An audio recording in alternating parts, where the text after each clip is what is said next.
James' percentage is 120% of Henry's percentage. Liam's percentage is 80% of Henry's percentage. If the sum of James' percentage and Liam's percentage is 80 years, then what is the Henry's percentage in years? Okay, now we can take J as James' percentage, that is equal to 120% of Henry's percentage. We can write this percentage in decimal, then we get 1.2 times Henry's percentage. We can take H as Henry's percentage.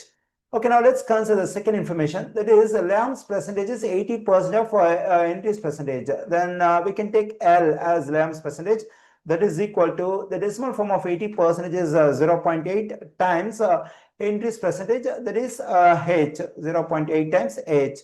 Okay, now let's consider the other information, that is a sum of James' percentage and Liam's percentage is 80 years, that is J positive L equals to 80. Okay, here I already got the stuff for J and L, that is 1.2 H for J, 0.8 H for L, and my aim is to get the percentage of Henry, that is I have to get the value of H. Okay, now let's plug in this one for J, this one for L over here in this equation. Then I'm getting 1.2 times H positive 0.8 H equals to 80. Okay, when I add 1.2 H and 0.8 H, I'm getting 2H equals to 80. Let's divide both sides of the equation by 2. This 2 will cancel out. I'm getting H on the left side. On the right side, when I divide 80 by 2, I'm getting 40. We know that this H represents Henry's percentage. Okay, here I got Henry's percentage, that is 40 years. Okay, now let's move to the next question. If A equals to x squared positive 10x positive 6, B equals to negative 2x positive 5, and A positive B equals to 5, then what is the value of x squared positive 8x positive 8 whole to the power of 5? Okay, now let me take this stuff as it is. That is x squared positive 8x positive 8 whole to the fifth power. Okay, now to get the value of this one, we have to use the given information over here. And here we have A positive B equals to 5.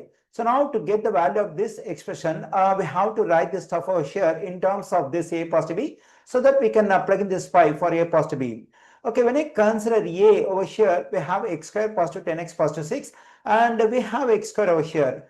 And in A we have 10x, in B we have negative 2x. So now what we have to do is we have to write this 8x in terms of positive 10x and negative 2x. And also here we have a positive 8, and when I consider A, we have the constant positive 6, and B, we have the constant positive 5. So we have to write this 8 in terms of the constants of positive 6 and positive 5. Okay, now let me do it. Let me take this x square as it is. Now I'm going to write this positive 8x in terms of this positive 10x and negative 2x.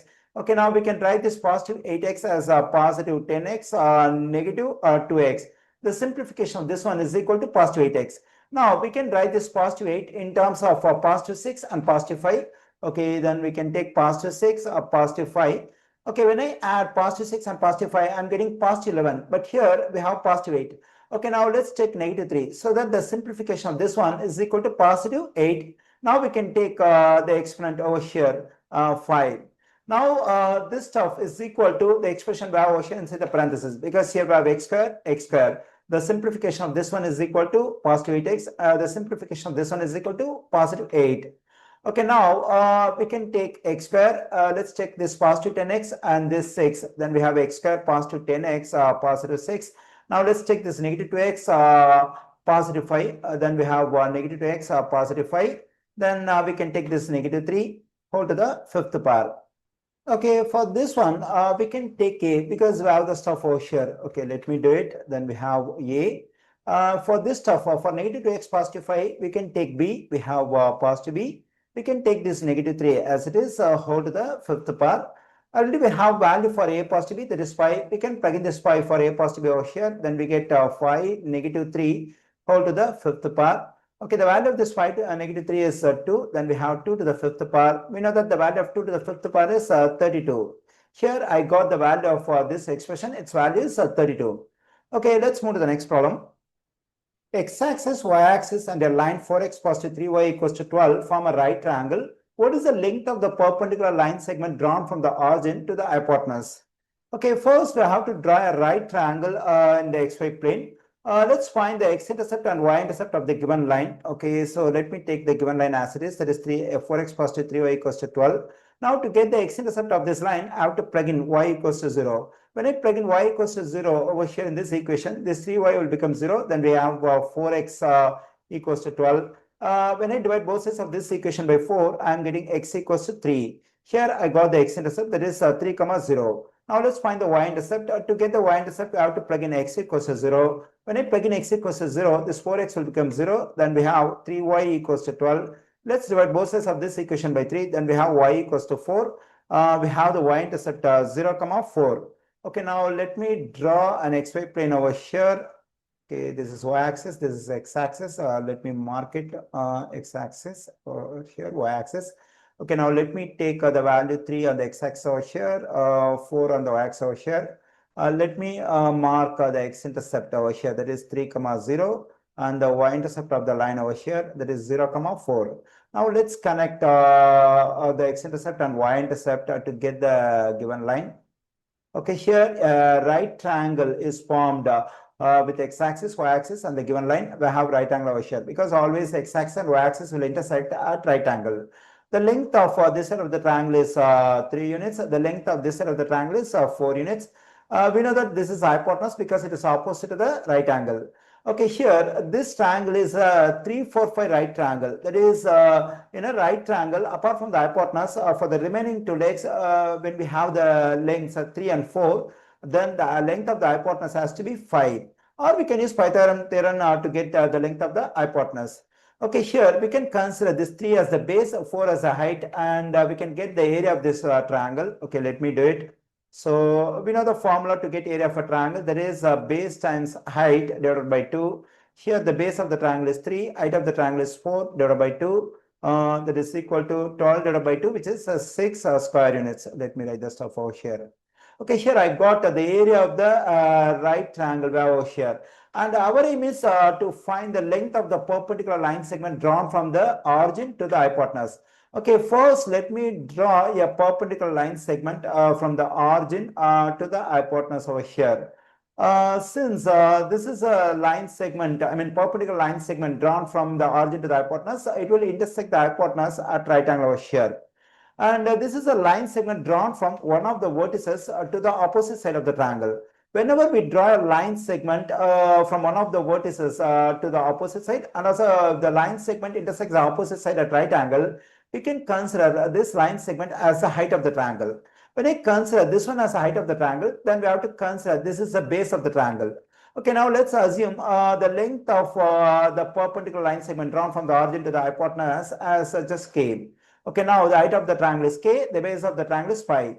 Let's find the area of the same triangle using this is height and this is a base. Okay, let me do it. That is area of the triangle is equal to the same formula, base times height divided by 2. Here the base is 5, height is k. Then we have 5 times k divided by 2. But already we got the area of this triangle, that is 6 square units. We can plug in this 6 for area over here. Then we have 6 equals to 5k over 2.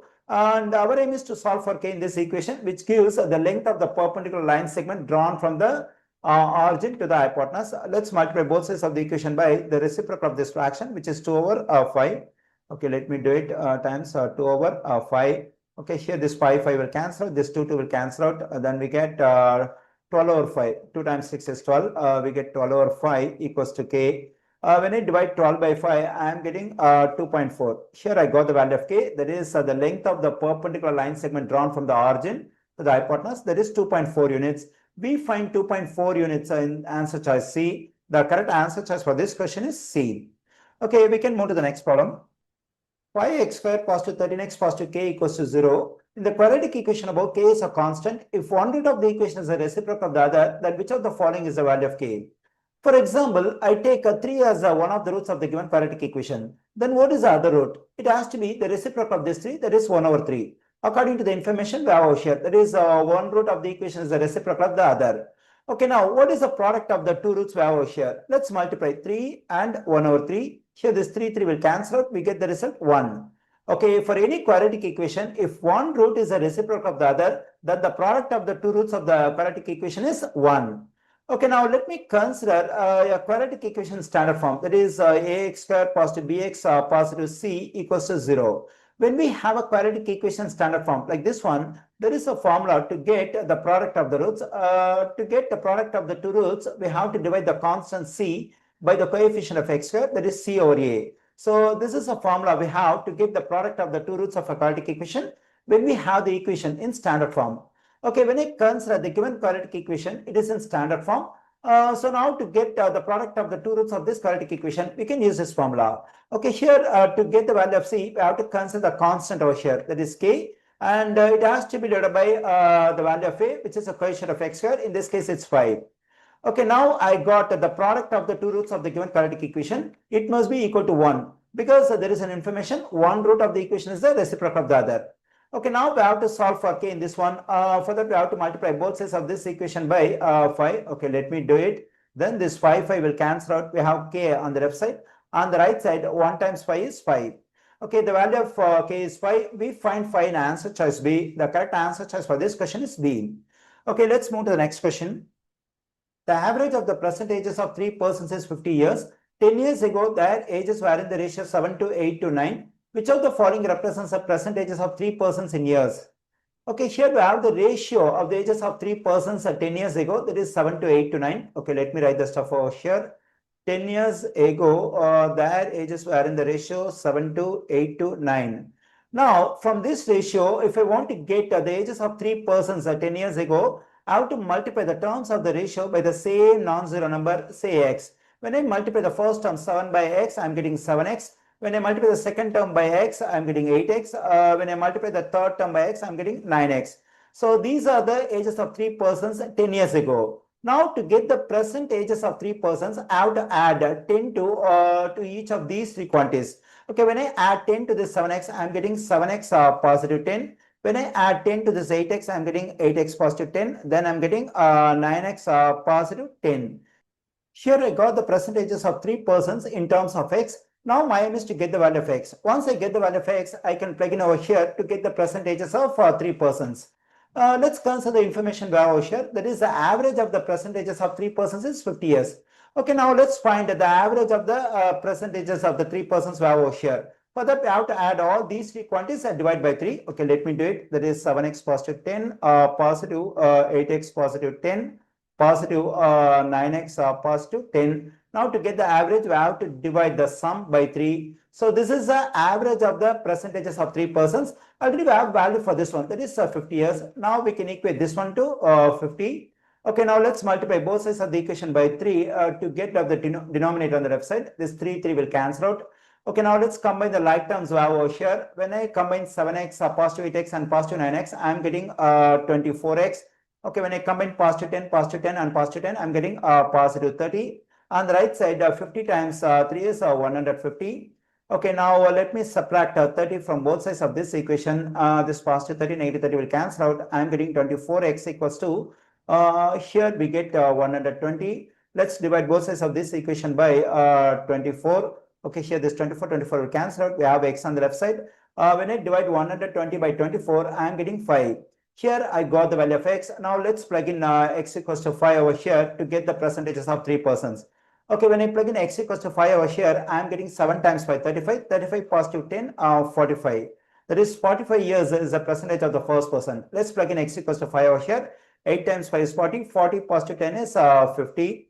Okay, the percentage of the second person is 50 years. When I plug in x equals to 5 over here, 9 times 5 is 45. 45 positive 10 is 55. Here I got the percentages of the 3 persons of 45 years, 50 years, 55 years. I find this stuff in answer choice A. The correct answer choice for this question is A.